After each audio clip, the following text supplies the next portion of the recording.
दोस्तों अब आएगा मजा। कमियार कहेगा कि मैं निकाह करने आया हूँ। किसके साथ? तुमसे तो हो नहीं सकता, तुम्हारी बहन से करूंगा। जरा देखो इस शैतान को, नीचे मौलवी तक ले आया है। एरा, तुम अपनी जिंदगी बर्बाद कर लोगी। बर्बाद? उसके बगैर भी तो मेरी जिंदगी बर्बाद ही है।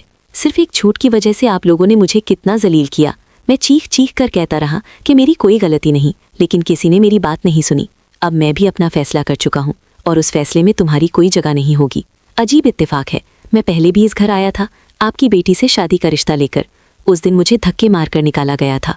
अब मैंने डिसाइड कर लिया है, मैं कमियार हूँ और इस बार खाली हाथ वापस नहीं जाऊंगा। बस एक बात याद रखना एरा, अगर तुम्हारी और कमियार की बात आगे बढ़ी तो तुम्हारी जिंदगी कभी आसान नहीं होगी।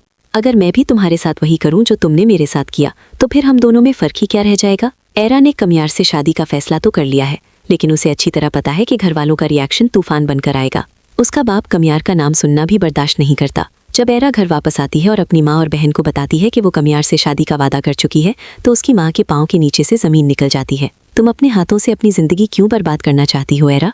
एरा आंसुओं के साथ जवाब देती है, मेरी जिंदगी कमियार के बगैर पहले ही बर्बाद है और सच तो ये है कि मैंने उसकी जिंदगी भी बर्बाद की है। अगर मेरे नसीब में कमियार के साथ बर्बाद होना लिखा है तो मैं ये बर्बादी खुद चुनती हूँ। एरा जानती है कि अब उसे अपने बाप से भी बात करनी होगी। जब वो अपने बाप के पास जाकर कहती है कि वो कमियार से शादी करना चाहती है तो इरफान साहब उसकी बात पूरी भी नहीं सुनते। तुम फैसला करके आई हो और मैं भी एक फैसला कर रहा हूँ, याद रखना उस फैसले में तुम शामिल नहीं होगी और बाद में मुझसे ये मत कहना कि मैंने ऐसा क्यों किया। ये सुनकर एरा टूट जाती है।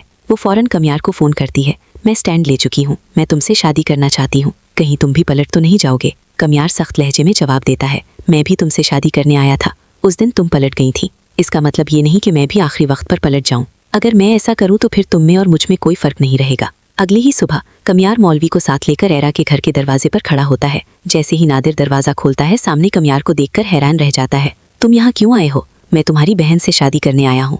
कमियार ज़बरदस्ती अंदर दाखिल हो जाता है। घर का माहौल सन्नाटा और शौक बन जाता है। इतनी देर में एरा की माँ ऊपर एरा के पास भाग कर आती है। कमियार नीचे मौलवी के साथ खड़ा है, वो तुमसे शादी करना चाहता है। डॉक्टर इरफान भी वहाँ आ जाते हैं।